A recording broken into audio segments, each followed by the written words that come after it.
I mean, it's astonishing, Wendy. Why would you need $600,000 worth of security when Ben Shapiro is going to come speak there? He was, I want to point out, the #1 most targeted Jewish journalist in 2016. He is hardly a fascist or a neo-Nazi. So what is going on here tonight? I agree with that, and I think that Ben Shapiro has every right to speak. However, what we're witnessing is these right-wing provocateurs who are descending upon UC Berkeley. And we have to ask ourselves, earlier this year we saw one of those provocateurs come on campus, cause chaos, and cause over $100,000 of damages. UC Berkeley, since 1964, has been coined the birthplace of free speech. Right, so why are they not for free speech? I mean, why would the intent? I think it's the intent. Why would groups in Berkeley and professors, they're saying, students, the professors said, you know, we understand if you need to stay home. They're canceling classes for Free Speech Week at Berkeley. I mean, if you can't go there for an education to hear people of all different viewpoints, I'm not sure why you go there at all. Marc?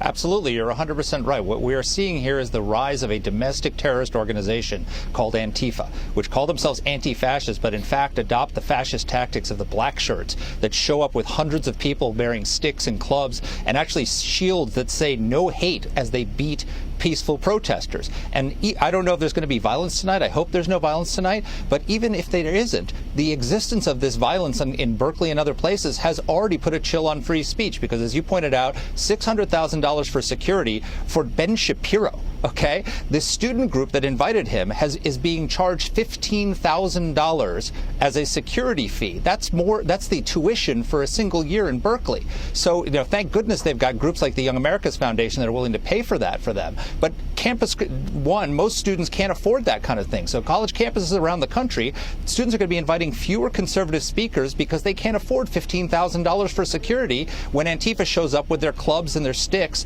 to beat people up that they disagree with. I mean, Wendy, shouldn't the university be saying, you know, if you break a window, if you cause any violence tonight, we don't care which side you're on. You will be arrested. You'll be suspended from school. We are sticking up for free speech in every way, shape, and form, and we want to make sure that this man can speak.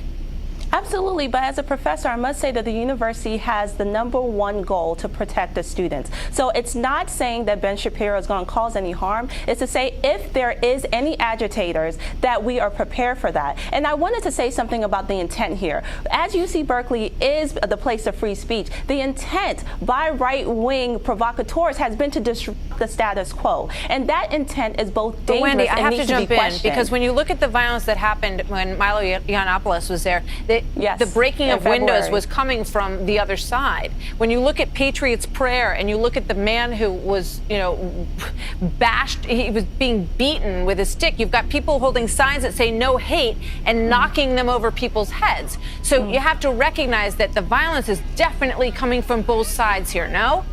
Yes, the violence is coming from both sides. But again, there are many universities across our beautiful nation, and the fact that everyone is descending on UC Berkeley is, again, that narrative to disrupt. And we cannot negate that. Even though both sides are causing violence, that intent has to be looked at very closely and questioned.